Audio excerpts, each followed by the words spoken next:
Christianity is concerned with the plight of human beings. And yes, that means spiritually, right? We want people to believe in Jesus. We want people to find life and hope and peace and health and vibrancy in their life. We want them to find abundant life in Jesus Christ. And I believe that's our focus, yes? At the same time, does that mean we don't give a rip about people's material needs? No, it doesn't mean that. And to the degree that we neglect that, that's on us. That's not the biblical teaching. It's not biblical teaching of like, well, care about their souls, and if they say, I believe in Jesus, and you can just baptize these folks, who cares if they're starving? That's not the biblical ethic. The biblical teaching is we care about people's well-being, their whole person.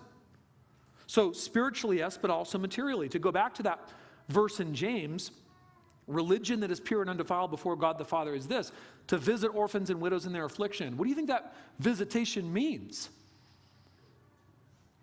It means helping them. It doesn't mean like, I'll pray for you, and if you die tonight, maybe you'll go to heaven. It means helping. So this is a very complex issue today because, again, there's a vast network of social safety nets.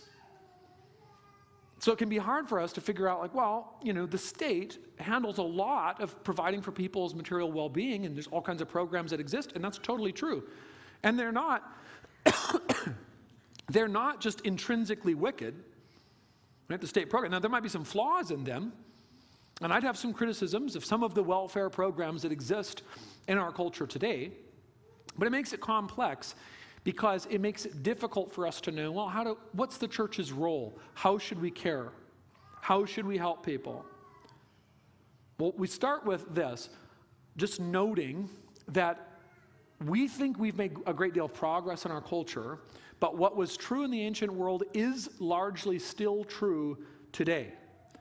The most vulnerable members of society are people who struggle to make an economic subsistence and who lack some figurehead protector from exploitive predatory people. And I think those two things generally are connected.